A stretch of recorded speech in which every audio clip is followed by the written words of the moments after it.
Solve করতে তো পারবি, সেম জিনিস সেম প্রসেসে।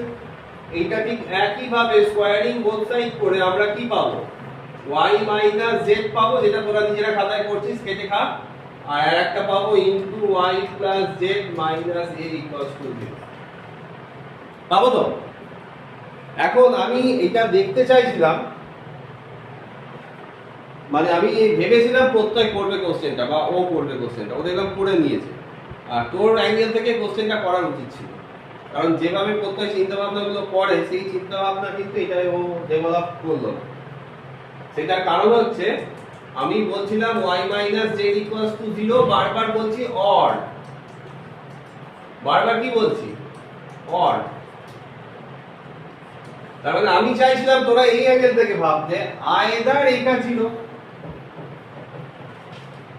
অর এটা 0, আইদার এটা দুটো প্রোডাক্ট। আরে বাবা ধর a ডট b 0 যদি হয়, এটা কি পাই আমরা, either a equals to 0 or b equals to 0, or both 0।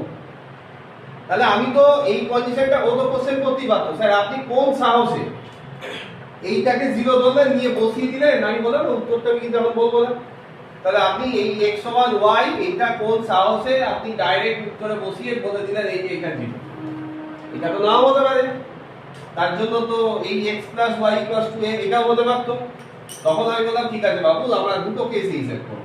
যদি আইদার x সমান y, আমি যদি এটা ধরতাম, যদি এটা ধরতাম তাহলে প্রথমেই অ্যানসার 0 আসতো। আর যদি বলতাম না স্যার এটা হবে না, আমি x প্লাস y সমান a ধরবো, তখন বলতাম বাবু আর একটু তুমি স্টেপ পরের স্টেপটা যাও। পরের স্টেপটাই কি এসে গেল, y সমান z এসে গেল। আবার a সমান কত পেয়ে গেছি আমরা, y প্লাস z। তাহলে এই দুটো কন্ডিশন মানে এইটা আর এইটা যদি তুই নিস তাহলে কি পাবো, x plus y equals to y plus z। তার মানে এখান থেকে কি পেয়ে গেলাম, x সমান z পেয়ে গেলাম।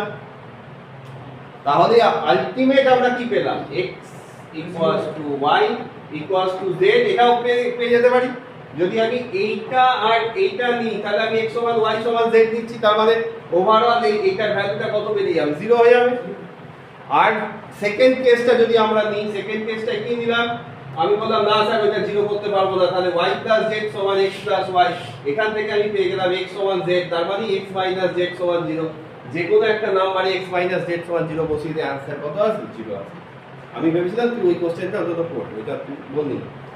তাহলে নিশ্চয়ই বুঝতে পেরেছিস তো নাকি, ব্যাপারটা ক্লিয়ার হয়েছে? হ্যাঁ